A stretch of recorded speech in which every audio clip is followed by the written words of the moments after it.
અલૌકિક ગ્રંથ છે ભક્તજનો. જ્યાં સુધી શાસ્ત્રનો મહિમા ન હોય, સંતનો મહિમા જાણ્યો ન હોય, ત્યાં સુધી સંત કે શાસ્ત્રની શું મહત્તા છે, એની શું ગરિમા છે, એ આપણને ખબર નથી હોતી. પરિણામે એ ગ્રંથ પ્રત્યે કે સંત પ્રત્યે આપણે સ્નેહ ભાવ નથી થતો. એમની નજીક જવાની અંતરમાં ઈચ્છા ઉદ્ભવતી નથી. કારણ એનું મહાત્મ્ય નથી સમજીએ આપણે. તો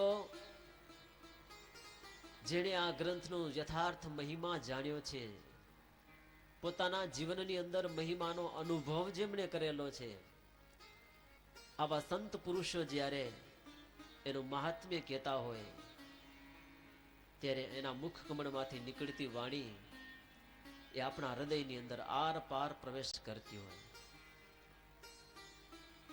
સત્સંગી જીવન શાસ્ત્ર તો રચના થઈ. શતાનંદ સ્વામી ભગવાન સ્વામી નારાયણની કૃપાથી આજ્ઞાથી શાસ્ત્રની રચના કરી અને એ શાસ્ત્રને ભગવાન સ્વામી નારાયણે સ્વયં પ્રૂફ રીડિંગ પણ કર્યું. પણ આ શાસ્ત્રનો મહિમા શું કોઈને ખબર નહીં. શાસ્ત્રનો મહિમા શું? પંચાળાના દરબાર ઝીણાભાઈ સદગુરુ મુક્તાનંદ સ્વામી જેવા સમર્થ સંત પુરુષને મહાત્મ્યનો પ્રશ્ન કરે કે આ શતાનંદ સ્વામી રચિત સત્સંગી જીવન ગ્રંથ એનું મહાત્મ્ય શું હશે? અને એ મુક્તાનંદ સ્વામીએ પોતાના જીવનમાં જેવું મહાત્મ્ય અનુભવ્યું હતું અને જે ગ્રંથની જેવી ગરિમા હોવી જોઈએ, એ ગ્રંથનું મહાત્મ્ય એ પ્રમાણે લખ્યું છે આની અંદર.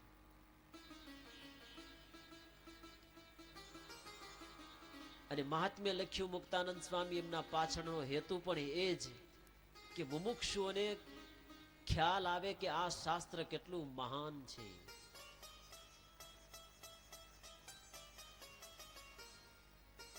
આ જગતની અંદર માનવને બધો જ મહિમા છે સંસારિક પદાર્થનો. સંસારમાં જરૂર પડતી તમામ વસ્તુઓનો મહિમા છે માનવને. પણ અંત સમો જ્યારે આવશે, કઈ રીતે જીવન જીવવું એમની જ્યારે ડિટેલ્સ જોવી હોય તો આ શાસ્ત્રમાંથી મળે. શાસ્ત્રનો મહિમા નથી. કેમ જીવવું આ જીવનની અંદર માનવ દેહ મળ્યા પછી? આજના કોઈ ન્યૂઝ પેપરો નહીં બતાવે કે ભાઈ આ પ્રમાણે તમે જીવજો તો સુખી થશો. એ તો કેટલા મર્યા, કોણ ગાદી ચડી બેઠો, આનો જ મહિમા બતાવશે. આના ભાવ વધારા શું થયા, કેના ભાવ ઓછા થયા, એના મહિમા બધા બતાવશે. પણ કેમ જીવન જીવશો, તમારો સવારથી ઉઠ્યા પછીનો સાંજ સુધી સુતા સમય સુધીનો જે સમય કઈ રીતે તમે પસાર કરશો, કેમ જીવન જીવશો, એનો શું મહિમા? સારી જિંદગી કઈ રીતે જીવન જીવશો એનો મહિમા સમજાવનાર આ શાસ્ત્ર છે. એ કઈ રીતે જીવન જીવવું એનો રાહ બતાવનાર હોય તો આ શાસ્ત્ર થકી મહિમા જણાશે શાસ્ત્રોનો.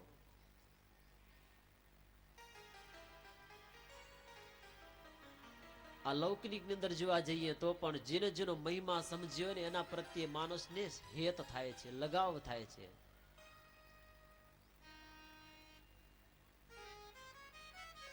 પણ જ્યાં સુધી એને ઓળખ્યા નથી ત્યાં સુધી એમના પ્રત્યે લગાવ નહીં થાય. જો કોડકી ગામની અંદર આપણો વિશાળ યજ્ઞ ચાલુ થયો. ભગવાન સ્વામિનારાયણ આ ગામની અંદર પધરામણા કર્યા, અર્થાત કે મંદિરની અંદર ભગવાનની મૂર્તિ પ્રતિષ્ઠા કરી. આપણે એ ભગવાન સ્વામિનારાયણના સ્વરૂપને આજે 60 વર્ષ પૂર્ણ થાય છે. એ નિમિત્તે આ મોટો યજ્ઞનો આદર કર્યો. આવડો વિશાળ યજ્ઞનો આદર કર્યો અને આપણા યજ્ઞની અંદર બનવા યોગ્ય કોઈ મહાન નેતા આવી જાય, કદાચ મુખ્યમંત્રી કદાચ આપણી સભામાં આવી ગયો હોય, તમને કોઈને ખબર નથી મુખ્યમંત્રી કોણ છે. અને કદાચ આવીને બેસી ગયો, તમારી બાજુમાં જ બેઠો હોય, તો તમને એનાથી કઈ અંતરમાં ઊ નહીં થાય, અહોપણું નહીં જાગે. પણ કોઈ ઓળખાવશે કે ભાઈ તું જેની પાહમાં બેઠો છે ને આપણો મુખ્યમંત્રી ગુજરાતનો, પછી તમારી છાતી કેવી ફૂલાય જોજો તો. ગજગજ છાતી ફૂલાતી હશે, અરે મુખ્યમંત્રીની બાજુમાં મને બેસવા મળી ગયું. શું કામ? પેલે બાજુમાં જ બેઠા હતા ત્યારે કાંઈ નતું. કારણ કે મહિમા સમજાઈ ગયો, ઓળખાઈ ગઈ આ વ્યક્તિ કોણ છે. પછી અંતરમાં એને અનુભવ થાય છે અને ગજગજ છાતી ફૂલે. એ રીતે ગમે તે તપાસ કરવા જઈએ, કોઈ મહાન વરિષ્ઠ વ્યક્તિ હોય, એનો મહિમા જાણ્યા પહેલા કોઈ એમના પ્રત્યે લગાવ નથી રહેતો, પણ મહિમા જણાઈ જાય પછી એમના પ્રત્યે ગાઢ સ્નેહ થાય અને ગજગજ છાતી ફૂલે. એક ગામની અંદર વિશાળ સભા હતી રેલીની. અહીં નેતાઓ સભા કરી બેઠા હશે, ત્યાં મુખ્યમંત્રીનું પ્રવચન હતું ને કોઈ નેતા, કોઈક માણસ પહોંચી ગયો બાજુમાં. એને ખબર નહીં, સ્ટેજ ઉપર જાવું તું, જવા મળ્યું નહીં. ત્યાં નીચે જ બેહી રહ્યો બાજુમાં, એટલે મુખ્યમંત્રીના જોડા રાખ્યા હતા, એના માથે જઈને બેઠો. ખબર પડી ગઈ આ તો મુખ્યમંત્રીના જોડા, એના ઉપર બેવા મળી ગયું મને. ભાયડાની છાતી ગજગજ ફૂલે હો, આખા ગામમાં કેતો ફરે, અરે આ ભાયડો તો મુખ્યમંત્રીના બૂટ ઉપર બેસી આવ્યો. ઈ જોડામાં માલ શું હતો? કેના બૂટ હતા? મુખ્યમંત્રીના હતા ભાઈ. ત્યારે તો એને ગજગજ છાતી ફૂલાણી, નહીતર બૂટમાં કઈ માલ નહોતો. એવા તો કેટલાય બૂટ બાજુમાં હશે. પણ કેનું છે આ શાસ્ત્રની અંદર ચરિત્ર તો અપાર ભર્યા, પણ કેના ભર્યા? ભગવાન સ્વામિનારાયણના, જેને આપણે ઈષ્ટદેવ તરીકે સ્વીકાર કર્યો, એના ચરિત્રો આ ગ્રંથની અંદર ભર્યા. મહિમા સમજ્યા વિના કોઈ પ્રત્યે લગાવ થતો નથી. એ પ્રમાણે ભક્તજનો, સત્સંગ જીવન શાસ્ત્ર છે, અજોડ છે. આ શાસ્ત્રની સમાનતા બીજા એકેય શાસ્ત્રની સમાન કરી પણ ન શકાય.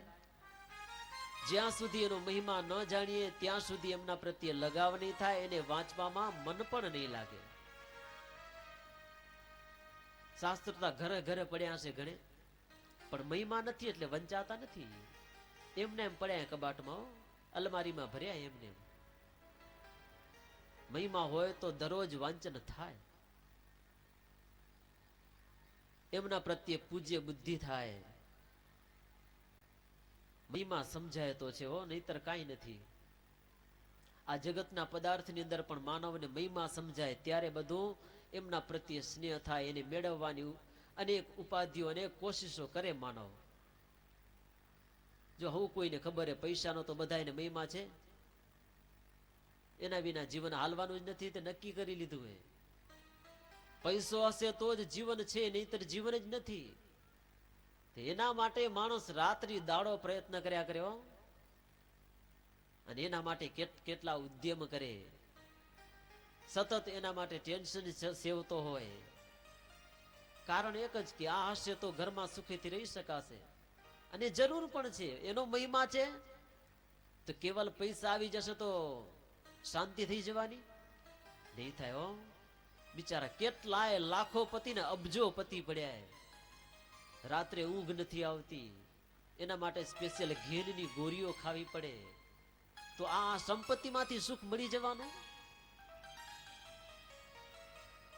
મહિમા સમજ્યો છે બરાબર છે એમનો, પણ એમના વાસ્તે શાંતિથી જીવી શકાય, શાંતિથી નિદ્રાની ચેન લઈ શકાય થોડી ઘડી સુધી, એમના વાસ્તે કંઈક તો જોઈશે. એના માટે પણ ઉપાય કરવા પડશે. એમ સત્સંગ જીવન શાસ્ત્ર ભક્તજનો અજોડ છે. મહિમા સમજાય ત્યારે એમને વાંચવામાં મન લાગે, એને શ્રવણ કરવામાં મન લાગે. મહિમા સમજ્યા વિના કાંઈ નથી. મહિમા સમજ્યા વિના એની કિંમત પણ સમજાતી નથી યથાર્થ.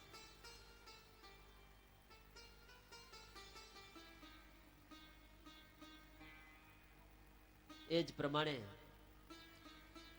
લૌકિક પદાર્થમાં જેમ પ્રીતિ થાય મહિમા જાણ્યા પછી, એમ શાસ્ત્રનો મહિમા જાણ્યા પછી એ જ પ્રમાણે શાસ્ત્રની અંદર પણ પ્રીતિ થાય માનવને. સદગુરુ મુક્તાનંદ સ્વામી આ સત્સંગી જીવન ઉપર મહાત્મ્ય લખ્યું કે આ શાસ્ત્ર કેવું છે, આ શાસ્ત્ર થકી શું થાય, આ શાસ્ત્ર સાંભળ્યું તો જીવનમાં કેવી અનુભૂતિ મળે, આ શાસ્ત્ર સાંભળ્યું તો જીવન મૂક્યા બાદ કઈ સ્થિતિ પ્રાપ્ત થાય, એના વાસ્તે આ શાસ્ત્રનો મહિમા બતાવ્યો છે. કારણ કે નામ શું હે? શ્રીમદ સત્સંગી જીવન. એના વાસ્તે મહાત્મ્ય લખ્યું સ્વામી પોતાના કલમ વડે કરીને. યોકારયત સતાનંદ મુનિના પ્રિયજન મુક્તયે સત્સંગી જીવન ગ્રંથમ તમ હરિમ નૌમિ ધર્મજમ. પ્રારંભની અંદર મંગલાચરણ બતાવ્યું કે જે સદગુરુ સતાનંદ સ્વામીએ અનેક મુમુક્ષુ જીવાત્માઓની મુક્તિને વાસ્તે આ સત્સંગી જીવન નામનો ગ્રંથ બનાવ્યો, જેની અંદર જેમના ચરિત્રો સમાયેલા છે, આવા ભગવાન શ્રી હરિને હું નમસ્કાર કરું છું.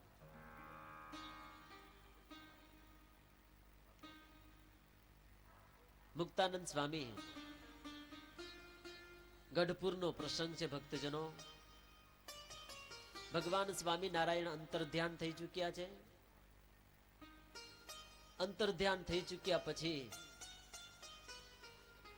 પંચાળાના દરબાર જીણાભાઈ સતાનંદ સ્વામી આગળ વિનંતી કરી કે હે સ્વામી, તમે શ્રીજી મહારાજના ચરિત્રથી ભરપૂર આવા ગ્રંથની રચના કરી. ભગવાન શ્રી હરિ આપણી સાથે હતા, આનંદ હતો. પણ ભગવાન સ્વધામ ગમન કર્યા બાદ બીજી કોઈ અંતરમાં ઈચ્છા નથી, પણ એ ભગવાનના ચરિત્રો શ્રવણ કરવાની ઈચ્છા છે, તો એ ચરિત્રોનું શ્રવણ કરવું છે.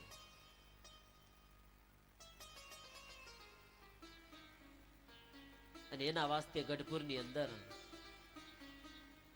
ગોપીનાથજી મહારાજના મંદિરમાં શ્રીમદ દુર્ગપુરે દુર્ગે ભૂપતેરુત્તમસ્ય ચ રમણીતિ વિસ્તીર્ણૈ શ્રી ગોપીનાથ મંદિરે.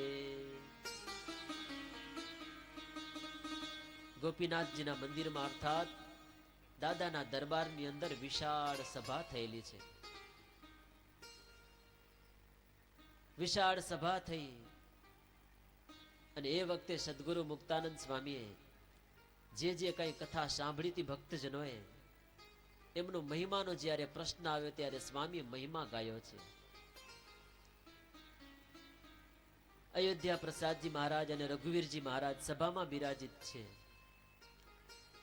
અને કેવી સભાનું તે આયોજન થયું હતું એ વખતે આધારાનંદ સ્વામી પોતે નોંધ કરી છે. એની અંદર પોતાના ગ્રંથની અંદર શ્રી હરિચરિત્રામૃત સાગરમાં ધર્મવંશી સંત હરિજન મિલેય પરમ પારહી. ધર્મવંશી સંત હરિજન મિલય પરમ પારહી. ધર્મવંશી સંત હરિજન મિલેય પરમ પારહી. ધર્મવંશી સંત હરિજન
शांति कारण हरि चरित्र है ओ शांत कारण हरि चरित्र है सब मुनि कहत है सब मुनि कहत है सब मुनि कहत है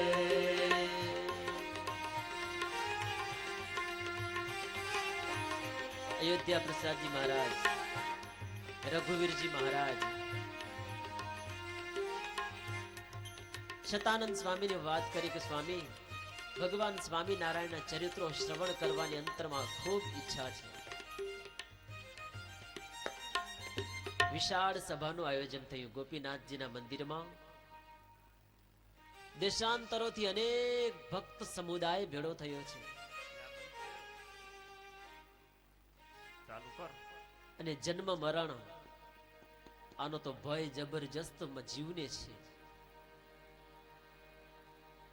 આ તાપ વડે કરીને જીવ સતત તપતો રહ્યો છે. શાંતિનું સ્થાન હોય તો એક ભગવાનના ગુણાનુવાદ. યદત્ર જન્મ સાફલ્યમ કથાનામ શ્રવણાધરે.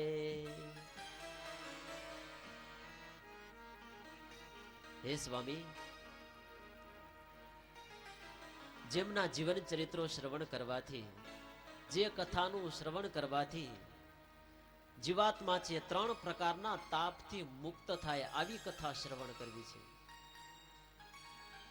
કારણ કે આ જીવ છે 3 પ્રકારના તાપ વડે કરીને સતત દગ્ધ રહ્યો છે. એક તો માણસને આધિ નડે, બીજી વ્યાધિ ને ત્રીજી ઉપાધિ. સમજો આમાં તમે આધિ વ્યાધિ ની ઉપાધિ સમજો. એમાં આધિ એટલે મનમાંથી જે ઉત્પન્ન થાય ને, મનમાંથી દુઃખ થાય ને, એ આધિ. જેને માનસિક દુઃખ કહીએ, એનાથી જીવ શાંત રહે હમુરો.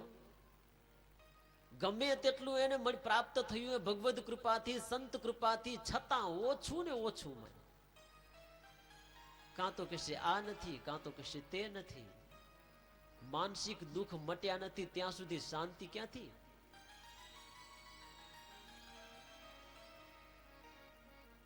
માનસિક મટે નહીં ત્યાં પછી વ્યાધિ ક્યાંથી ઓછી થાય? વ્યાધિ એટલે શરીરમાંથી ઉત્પન્ન થતા રોગો. માનસિક શાંતિ ન થાય, ન ખાવાના પદાર્થો ખાવાની તમન્ના જાગે, પરિણામે એમાંથી રોગની ઉત્પત્તિ થાય. એટલે શારીરિક સુખ દુઃખ પ્રાપ્ત થાય. પાછું મનથી પીડા મટે તો દેહની પીડા આપોઆપ ઘટે એમ છે. મન જો શાંત થાય તો દેહમાં સુખ ને ચેનથી રહી શકે જીવ. મન શાંત નથી ત્યાં સુધી શરીરની શાંતિ નહીં મળે.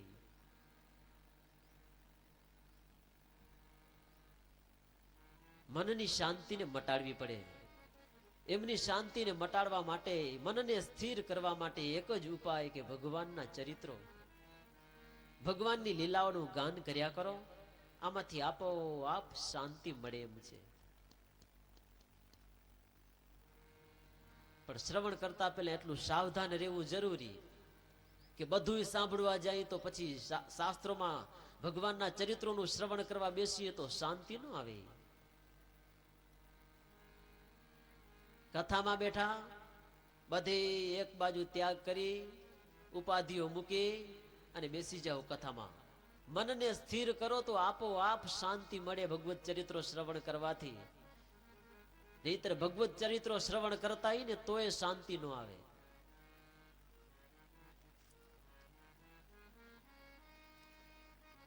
અને ત્રીજી છે વ્યાધિ, એટલે કે બીજા થકી ઉપદ્રવ થાય. શત્રુ થકી હોય, પોતા થકી નહીં, બીજા થકી જે કઈ દુઃખ આવી પડે એને ઉપાધિ કીધેલી છે, વ્યાધિ. આ 3 પ્રકારના તાપ વડે જીવ સતત બળતો રહ્યો છે, બળતો રહ્યો છે, શાંતિ નથી મળતી એને.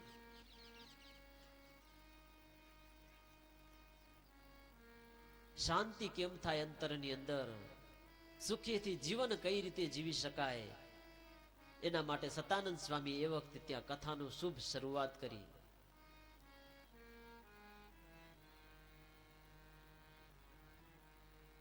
પંચાળાના ઝીણાભાઈ દરબારે પ્રશ્ન કર્યો તો બે હાથ જોડીને કે હે સ્વામી, અને ગઢપુરમાં કથા તો સંભળાવી સતાનંદ સ્વામીઓ, બધા એના અંતરને એટલા શીતળ શાંત કરી દીધા.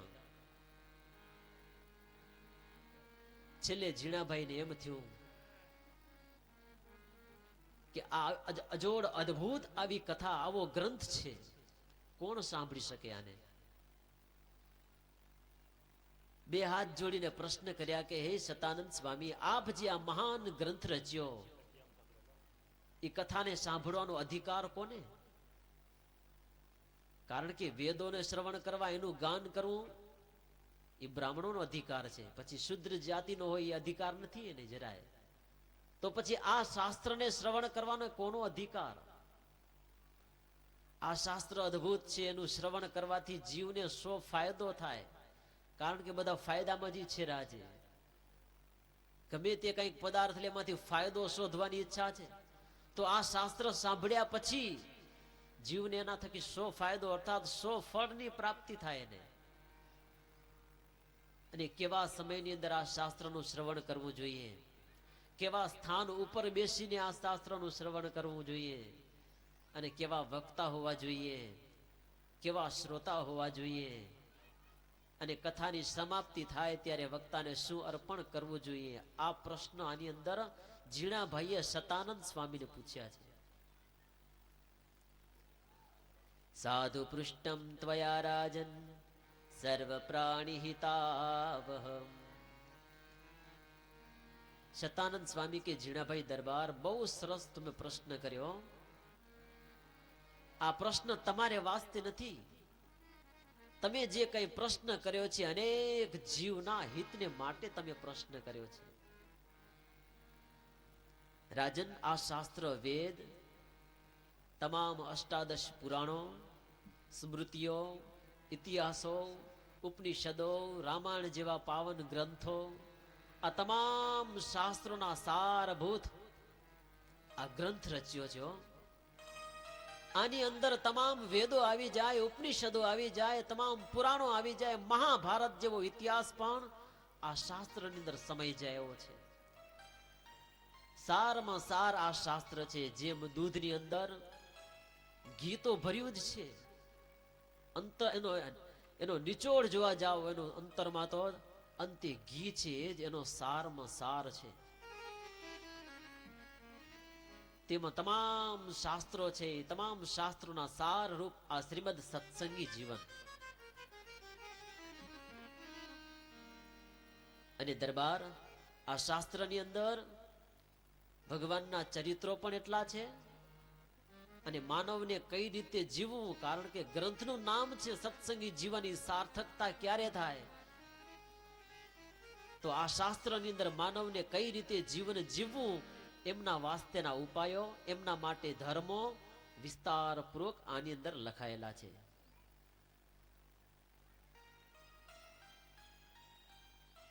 શ્રીમદ હરિ તિરોધાનંતરમ ત્વિયમેવ હિ વર્તતે નૌર્વાંભોધે તરણાય શજીર્ણામ. આ શ્રીમદ સત્સંગી જીવન શતાનંદ સ્વામી કે ભક્તજનો, ભગવાન સ્વામી નારાયણના અંતર ધ્યાન થયા પછી જીવન રૂપ, એના આધાર રૂપ ગ્રંથ હોય તો આ સત્સંગી જીવન છે. અજ્ઞાન રૂપી અંધકારનો નાશ કરવા વાસ્તે સૂર્યની સમાન સમગ્ર તત્વોને સ્પષ્ટપણે જણાવનાર હોય તો આ શ્રીમદ સત્સંગી જીવન શાસ્ત્ર છે. જે વેદાંતોની અંદર જેમની ચર્ચાઓથી અનેક તત્વો સમજાવ્યા, એ આજે વેદાંતના ગ્રંથો ભણવા જાવ તો પાર ના આવે. પણ સ્વામી કે આ શાસ્ત્રની અંદર બધું જ સમજાવી દીધું છે, સ્પષ્ટપણે કરીને. અજ્ઞાની માનવ પણ સમજી જાય આવી ભાષાની અંદર સરળતાથી આની અંદર સમજાવવામાં આવ્યું છે. ખારા સમુદ્રની અંદર અફાટ સંસાર સાગરમાં ડૂબકા ખાતો જીવ, એ સંસારને પાર કરવા ઈચ્છતો જીવ, એમના વાસ્તે તરવા રૂપ હોય, નૌકા રૂપ તો આ શ્રીમદ સત્સંગી જીવન શાસ્ત્ર. કલિયુગના વાયરા વાય છે સર્વત્ર. કલિયુગની અંદર અગ્નિ ઝરતા તીખા તાપની અંદર અતિશય દગ્ધ બનેલા જીવાત્માને વિશ્રાંતિનું જો સ્થાન હોય તો કલ્પ વૃક્ષની સમાન સ્થાન છે આ સત્સંગી જીવન શાસ્ત્ર. કેટલા ગુણો ગઈએ આના, શાસ્ત્રના જેટલા ગુણ ગાવ એટલા ઓછા ને ઓછા છે. ભવાટીના અંધારિયા મહાવનમાં અટકતા જીવાત્માને સરળ માર્ગ બતાવનાર હોય તો આ સત્સંગી જીવન શાસ્ત્ર. અને પ્રગટ ભગવાનની હાજરીમાં જે શાસ્ત્રની રચના થયેલી હોય તો એવો એક અજોડ ગ્રંથ છે શ્રીમદ સત્સંગી જીવન શાસ્ત્ર.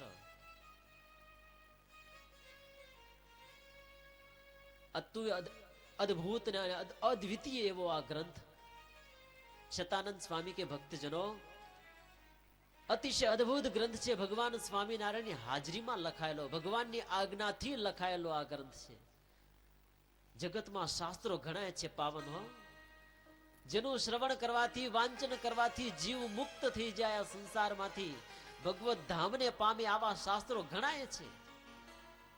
પ્રગટ ભગવાન વિચરતા હોય, એ પ્રગટ ભગવાનની આજ્ઞાથી એની હાજરીમાં ગ્રંથની રચના થતી હોય એવો તો આ એક જ ગ્રંથ છે જગતની અંદર. અને ખુદ ભગવાન સ્વામિનારાયણ એ પ્રમાણે કે રમણીય મિદમ શાસ્ત્રમ સર્વ શાસ્ત્ર શિરોમણી. અતિશય રમણીય શાસ્ત્ર છે, દરેક શાસ્ત્રનો શિરમોર ગ્રંથ છે. ભગવાનના ભક્તોએ તેમણે તો આવું શાસ્ત્ર અવશ્ય શ્રવણ કરવું, કારણ કે આ શાસ્ત્રની અંદર ધર્મ આવી જાય, જ્ઞાન આવી જાય, વૈરાગ્ય આવે ને ભગવાનની ભક્તિ પણ આની અંદર અતિશયપણી કરીને પ્રતિપાદન કર્યું છે સ્વામીએ. બ્રહ્માદિક દેવતાઓ શ્રવણ કરવા વાસ્તે છે, છતાં પણ એમને આ કથા સાંભળવા મળતી નથી. ભાગવતની કથામાં આવે, સુખદેવજી મહારાજ પરીક્ષિતને શ્રવણ કરાવતા હતા ભાગવત ગ્રંથ. દેવતાઓની ઈચ્છા થઈ કે સાંભળવા જઈએ, ડાયરેક્ટ બેસી ગયા તો વાંધો નતો, બદલો લેવાઈ ગયા એમાં કે આ આપો ને આ આપીએ અમે, ન મળી સાંભળવા એને. અજોડ શાસ્ત્ર છે ભક્તજનો, એમાં ભગવાન શ્રીહરિના ચરિત્રો સમાયેલા છે. ભગવાનના ધામમાં જવા માટે તો ભગવાનના ભક્તો માટે આ નિસરણી રૂપ છે શાસ્ત્રો. શતાનંદ સ્વામી કે તમારો પ્રશ્ન હતો કે કોણ સાંભળી શકે આ શાસ્ત્રને, કેને અધિકાર આપ્યો છે? સ્વામી કે ચારેય વર્ણનો માનવ હોય, બ્રાહ્મણ હોય તો એ ભલે, ક્ષત્રિય હોય તો એ ભલે, વૈશ્ય કે શૂદ્ર હોય, ભલે અસત શૂદ્ર હોય, તો પણ સ્વામી કે માનવ માત્ર છે આ ગ્રંથનું શ્રવણ કરી શકે છે, બધાયને અધિકાર છે. અને આ શાસ્ત્ર શ્રવણ કર્યાનું ફળ તો અતિશય અધિક બતાવ્યું શાસ્ત્રમાં. યજ્ઞાનામ સર્વદાનાનામ સર્વતીર્થપ્લવાસ્ય યત ફલમસ્તિ ચ તત્સર્વમ એતત શ્રુત્યા પતે જનૈ.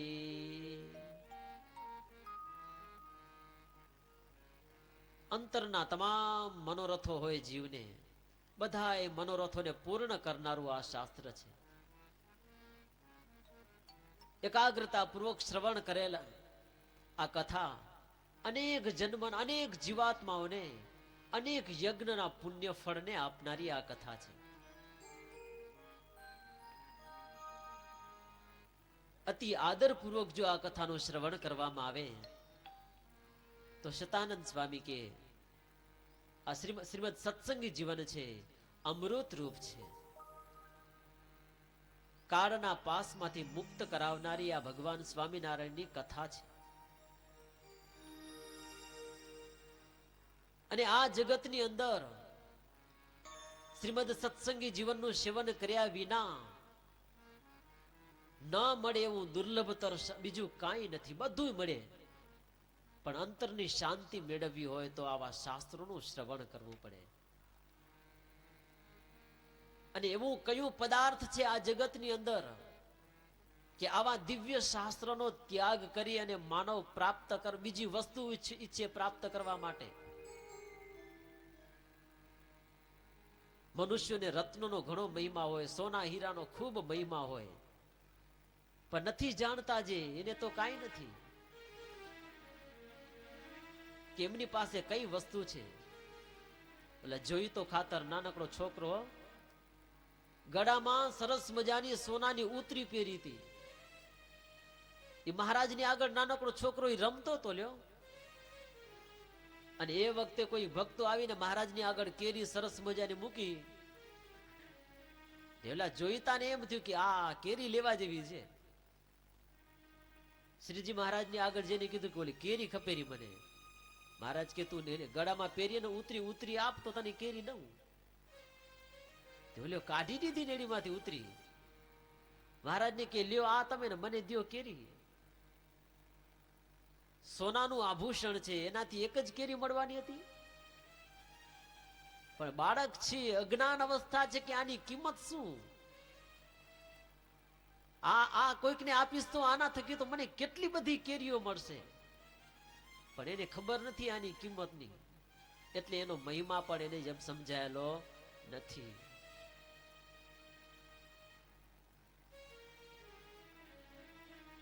એ પ્રમાણે આવા શાસ્ત્રોની આપણને કિંમત નથી ત્યારે એનું વાંચન કરવામાં રુચિ લાગતી નથી હો.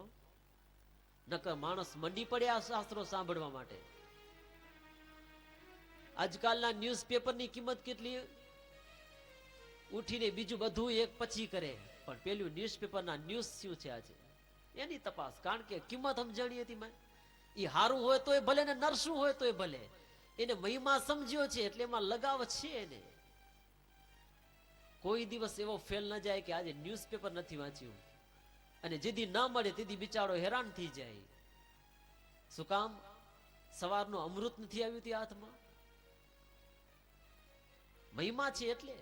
એમ જો આવા શાસ્ત્રનો મહિમા સમજાય ને તો એક પળ પણ એવી ન જાય કે શાસ્ત્રનું વાંચન ન કરે. મહિમા નથી ત્યારે ખોટ છે. આ માનવ દેહ જુઓ ને, મહિમા છે. જેને મહિમા છે એ તો બિચારા મંડી પડ્યા કે આ માનવ જન્મ સફળ કેમ થાય. નથી મળ્યા એને મહિમા નથી સમજી, બિચારા થાય રહ્યા હેરાન. ભક્તો મહિમા જાણવો પડશે. એક એક વસ્તુનો આ લૌકિક વસ્તુ જાણવી પડશે, એમાં આધ્યાત્મિક માટે જે કઈ જરૂર છે એમને પણ જાણવું પડશે. મહિમા સમજ્યા વિના કાંઈ નથી. કેવો સરસ મજાનો દિવ્ય માનવ દેહ આપ્યો, મફત મળ્યો ને તો નથી મળ્યો. ભગવાન લગે લેવા ગયા હતા કે પ્રભુ આટલા પૈસા આપો તમે મને માણસનો દેહ દો. જી જાયરા એને મળતો નથી, પાછો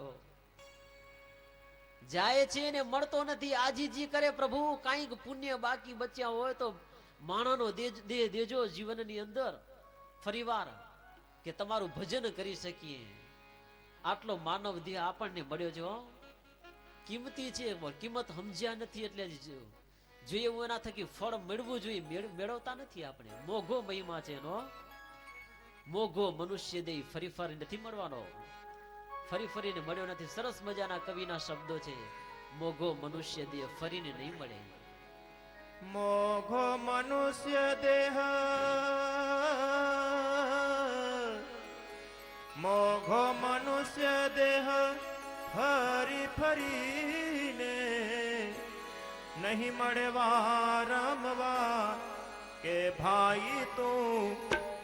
ભાઈ તું ભજી લેને કીર્તાર. કે ભાઈ તું ભજી લેને કીર્તાર. મોઘો મનુષ્ય દેહ, મોઘો મનુષ્ય દેહ, મોઘો મનુષ્ય દેહ ફરી ફરીને નહીં મળે વારંવાર. કે ભાઈ તું ભજી લેને કીર્તાર. કે ભાઈ તું ભજી લેને કીર્તાર.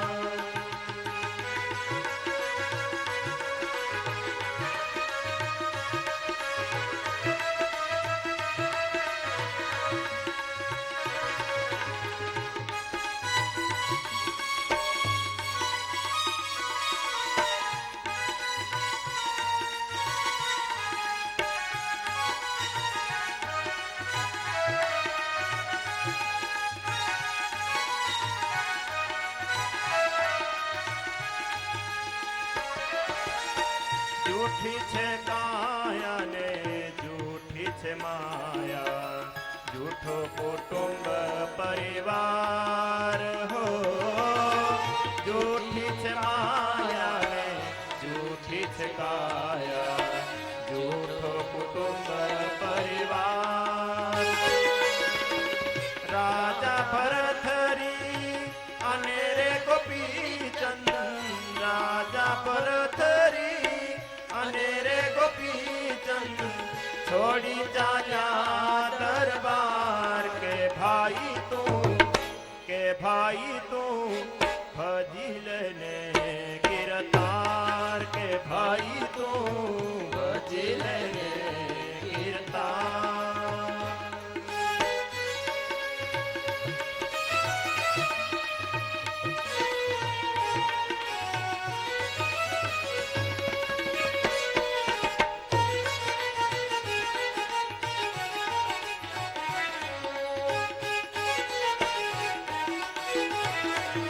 સતાર કવિના શબ્દો છે ભક્તો. સમર્થ સંત કવિ થઈ ગયા સતારદાસ. એને પોતાના ભજનમાં લખ્યું, મોઘો મનુષ્ય દેહ ફરી ફરીને નહીં મળે. અને દેવતાઓ માગે શા માટે? જીવ ભટકી ભટકીને થાકી ગયો, જન્મ મરણ લઈ લઈને મુક્ત થવા ઈચ્છે છે, ભગવાનનું ભજન કરવા ઈચ્છે છે. ઉપદેશ આપે વારે વારે આ દેહ નહીં મળે, માટે આ વખતે મોકો આવ્યો છે હાથમાં, ભગવાનનું ભજન કરી લે. અને આ દેહ વડે કરીને તો કેટલાય મુક્તિ પામી ચૂક્યા છે. અને આ શરીરને સાચું સમજી ને આજ શરીરને લાડ લડાવવાને વાસ્તે, આજ શરીરને માટે અનેક ન કરવાના કામ કર્યા. પાછો ભવાટી અંદર ભટકવાનો રહ્યો. આગળ તો રાજા ભરત જેવા સમર્થ રાજવીર પુરુષો થઈ ગયા. એની પાસે કઈ સંપત્તિ ઓછી નથી, સુખ સાહેબીની કમી નહોતી. મોટા મોટા રાજ રજવાડાઓ એમની પાસે હતા. પણ અંતરમાં એક દિવસ એમ થયું કે આ બધું ભોગવીને જાશું ક્યાં? અંતે તો ઈ જ ચક્કરમાં ફરવાનો, છૂટવાનો કોઈ ઉપાય ખરો? મળી ગયો રસ્તો. એ બધી રાજ સંપત્તિને ઠેલી ભાઈ નીકળી ગયા ઘર બહાર મૂકીને. ગોપીચંદ જેવા સમર્થ રાજવીર પુરુષો, કેટલાના નામ જણાવીએ. ભગવાનના ભજનમાં જેને સુખ સમજ્યું છે, એને આ લોકની સંપત્તિ જરાય નથી ગમી. એ બધું એક બાજુ મૂકીને મંડી પડ્યા ભગવાનનું ભજન કરવા. કામ ક્રોધ મદ લોભ મોહમાં આપણી પરિસ્થિતિ આ થઈ ગઈ. અનેક ઈચ્છાઓ પૂર્ણ કરવી છે. મનની કેટલીક કામનાઓ ઈચ્છા પૂર્ણ કરવા માટે ક્રોધ મદ આ એક દોષોની અંદર ભરતા રહ્યા, અને પરિણામે જીવ દુખી ને દુખી થાય. પછી જાવું ક્યાં પડે અંતે? સરસ મજાના શબ્દ લખ્યા કવિએ ની અંદર. કામ ક્રોધ મદ લોભ મોહ નાને જુઓ નથી સાર. કામ ક્રોધ મદ લોભ મોહ નાને જુઓ નથી સાર. આ અવસરને ચૂકી ગયા તો, આ અવસરને ચૂકી ગયા તો ખાસો જમણાનો માર. કે ભાઈ તું ભજી લેને કીર્તાર. કે ભાઈ તું ભજી લેને કીર્તાર.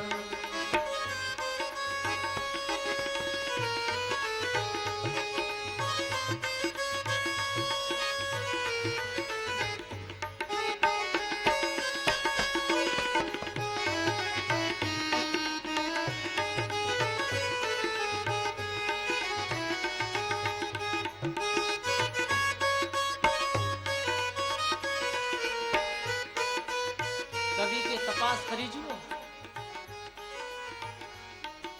ક્રોધમાં કઈ સાર વસ્તુ છે? કામની અંદર પણ કઈ સાર વસ્તુ જણાય? મદ, લોભ, મોહ આ બધા જ્ઞાનથી તપાસ કરો, ઉપરથી નહીં. નહીતર આજ માનવ છે જરા ક્રોધીલો સ્વભાવ હોય ને, આમાં અકડ થઈને ફરતો હોય હો, કે મારા જેવો કોઈ ક્રોધી નહીં.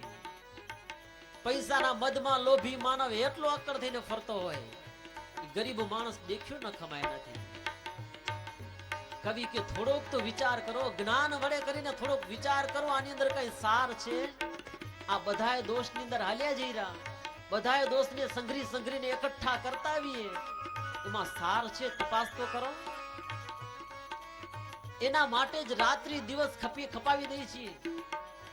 જરા વિચાર કરો, ભગવાનનું ભજન નહીં કરો? સાર વસ્તુ તો ત્યાં છે. આ જો સમય ચૂક્યા, હવે આ માનવ દેહ ભગવાન એના માટે નથી આપ્યો. આ બીજા દોષો છે તો બધી જગ્યાએ મળવાના, પણ આ માનવ દેહ ભગવાને આપ્યો છે મોક્ષ માટે. અને આ વખતે જો માનવ દેહ પામીને જો એ કામ ન કર્યું, આ અવસરને ચૂકી ગયા તો સ્વામી કવિ કે જમડાનો માર ખાશો, બીજું કાંઈ નથી. હાથમાં તક આવે એટલે તક ઝડપી લેવી જોઈએ. માણસ કેટલા તૈયાર પડ્યા આ લોકની અંદર. ક્યાંકથી 2 પૈસા મળતા હોય, હાથમાં સમય મળ્યો એટલે બસ કોશિશ કરી ગમે તે ઉપાય કરીને મેળવી જ લેવા છે. આ જમીનના ધંધા કરતા હોય ને, લે વેચડીના, એની નજર સીધી જમીન ઉપર હોય, ભાવ ક્યાં વધઘટ થાય રહી, સતત એના ઉપર રાહ જોઈ બેઠો હોય, ક્યારે પડે ને ક્યારે ઝાપટ મારીને ખરીજ લઉં. માનવ દેહ મળ્યો છે, વારે વારે તક નથી મળવાની. ચૂકી જાઓ તો ઈ ગયું, લાખો ગયા ને એમાં પણ કવિ કે તું એ જવાનો જ છે. લાખો ગયા ને તું પણ જવાનો, મૂર્ખ મન વિચાર હો. લાખો ગયા ને તું પણ જવાનો, મૂર્ખ મન વિચાર. સાચો કહો છતાં,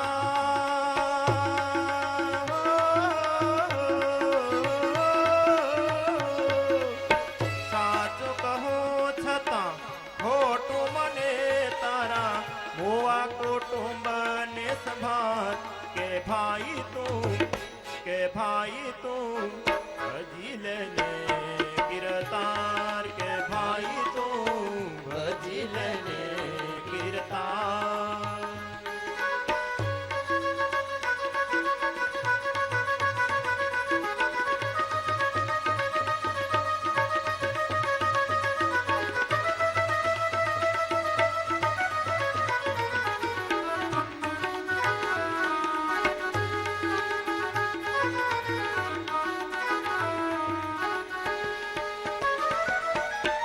સંત ચરણ સંત ગુરુની સેવા, સજનનો શણગાર હો. સંત ચરણ સંત ગુરુની સેવા, સજનનો શણગાર. દાસ સતાર કહે તને કર જોડી, દાસ સતાર કહે તને કર જોડી. હરી ભજી ઉતરો પાર. કે ભાઈ તું અરે ભજી લેને કીર્તાર. કે ભાઈ તું ભજી લેને કીર્તાર. કે ભાઈ તું ભજી લેને કીર્તાર. સતારદાસ કે લાખો ગયા ને તું એ જવાનો. મનમાં નક્કી ન કરી નાખજે કે હું આમને આમ પડ્યો રહેવાનો. કેટલાય હલ્યા ગયા ને કેટલાય જવાના છે, એમાં તું એ જવાનો. સમજાય વાત? સાચી સમજાય? કવિ કે ન સમજાય તો તારા પરિવારના સભ્યો કેટલાય હલ્યા ગયા, બાપ દાદા ના ભાર, તે બધા ભેગું કરી લઈ ગયા. બધા કોઈ નથી લઈ જવાનો, બધા જ મૂકી જવાના છે ને એમને ઉગલી જવાના છે. માટે તક હાથમાં આવી છે, સંભાળી લે. આ સમય છે મોક્ષ કરવાનો. તક ચૂક્યા તો પછી ફરી નથી મળવાની. બોલે આ લોહાર લોઢામાં પેલે ગાડાની અંદર લોઢાના પટ્ટા ચડાવતા, ચડાવે નથી ચડાવતા હવે કે ગાડા ગયા એ ગાડામાં લોઢાનો પટ્ટો ચડાવવો એના માટે બે છેડાને હાંધવા પડે. એ લુવાર ધમણમાં બરાબર ત્યાં ધમણ મારી મારીને આગમાં તપાવે અને પછી એરણ ઉપર મારીને મૂકીને માથે ઘણના પ્રહાર કરવા જાય. એના પેલા બીડી હળગાવા રહી જાય તો એ તપેલો હાંધો ઠરી જાય, પછી ઘા ચોટે નહીં. એ તો એરણ ઉપર આવ્યો લાલ ધગધગતો હોય એના ઉપર જ ઘણના પ્રહાર કરી જ દે, પછી હાંધો ચોટી જાય, પછી ઉખડે ના ઉખડે. સમયની કિંમત છે. સમય ઉપર જો કાર્ય થઈ ગયું તો બરોબર, નહીતર પછી મોડેથી કામ થાય. જેટલું કામ ઈચ્છિત થવાનું હોય એ થઈ ન શકે. સતારદાસ કવિ કે એટલે હાથ જોડીને તારી આગળ કહું કે આ વખતે જે સમય મળ્યો છે ને સમય ઉપર સાવધાન બની જા, અને ભગવાનનું જો ભજન કરી લેશ ને બેડો પાર થઈ જશે તારો. આવા દિવ્ય શાસ્ત્રો સતાનંદ સ્વામી કે માનવ દેહ છે મોઘો, પણ મફતનો મળ્યો છે ને એટલે જીવને માલ નથી સમજાયો. મેં શા માટે દેહ મળ્યો, દેહ મળ્યા પછી શું કરવું મારે નથી સમજતો જીવ. શાસ્ત્રનું શ્રવણ કરે, સંત પુરુષનો જો સમાગમ કરે તો સમજ્યામાં આવે.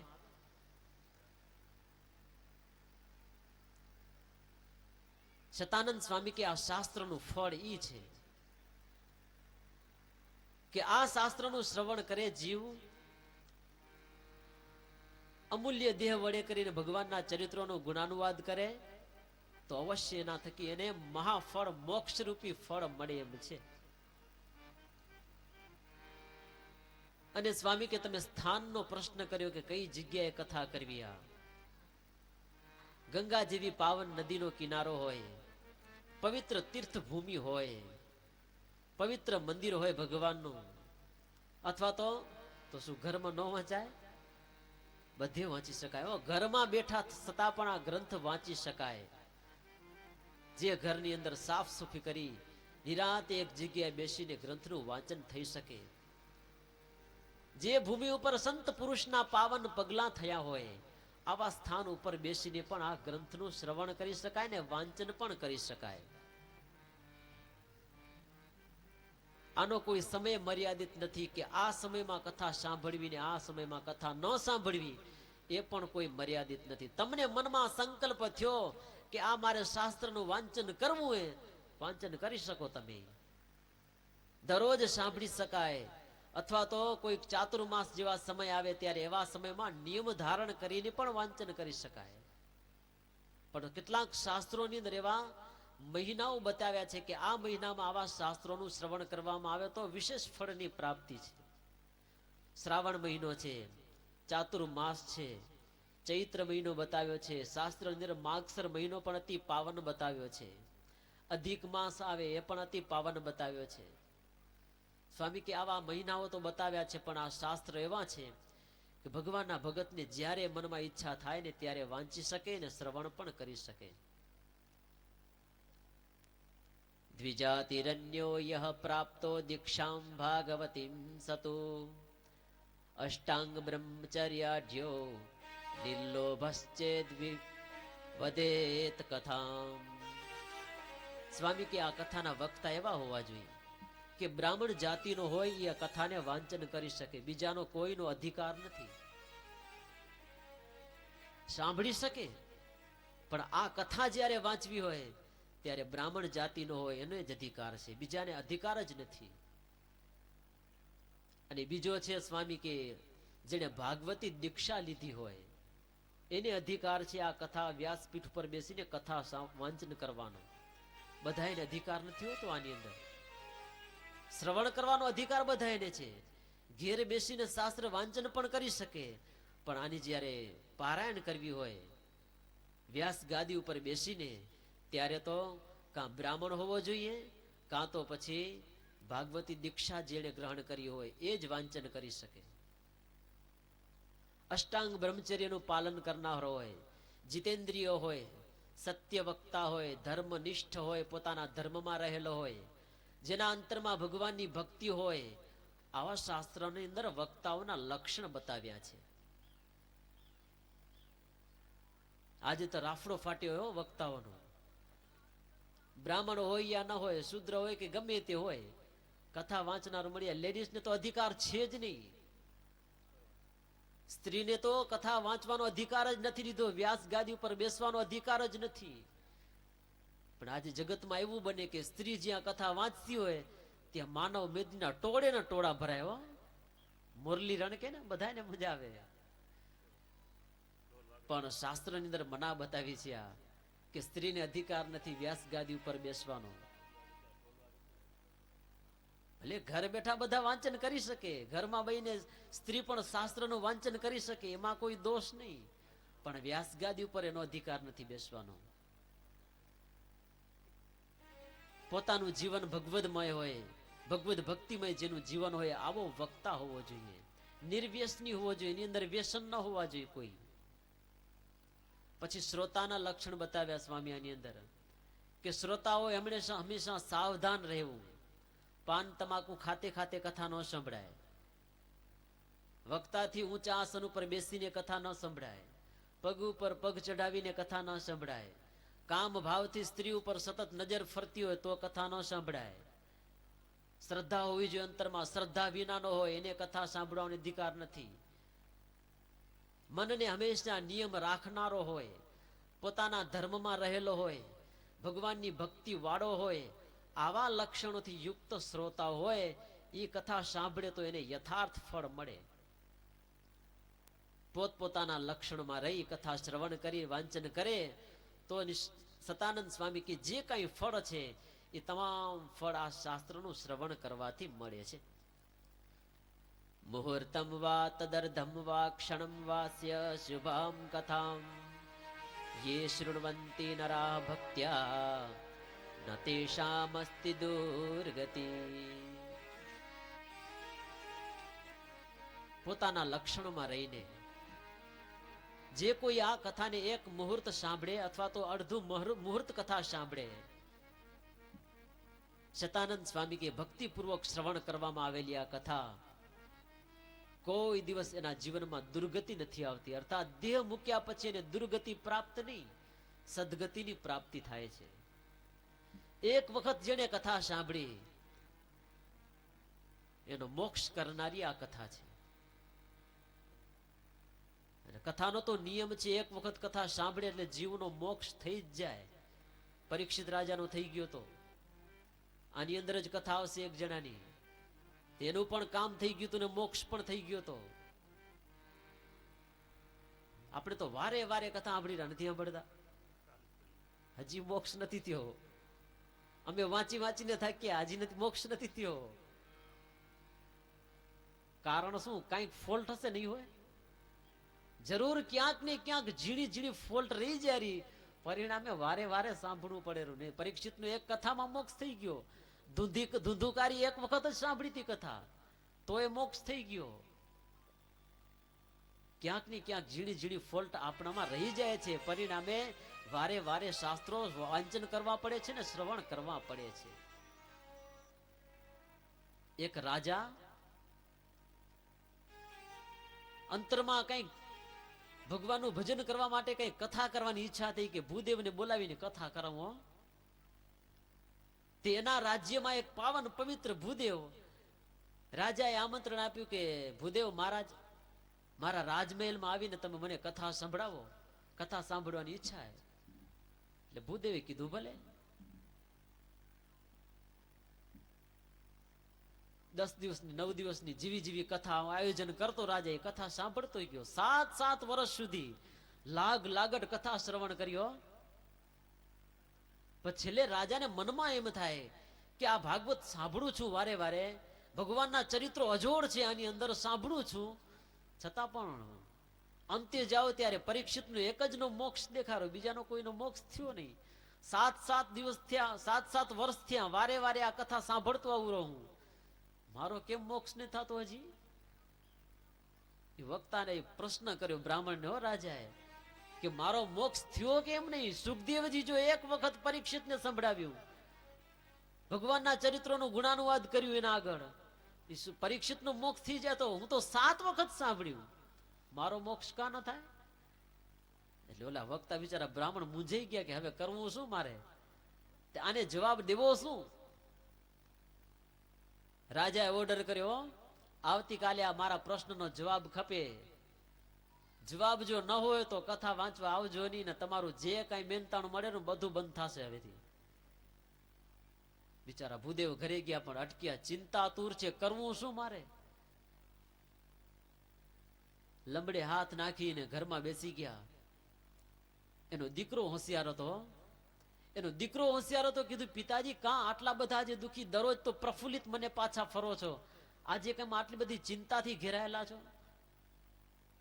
એટલે ભૂદેવ કે બેટા કાંઈ નથી, તું ચિંતા ન કર. તો કે ના ના, તમારી ચિંતાનું કઈ કારણ છે, મને જણાવો, હું તમારી ચિંતાનું કારણ કરીશ, એના ઉપાયો કરીશ, મને થશે, મારાથી થશે તો.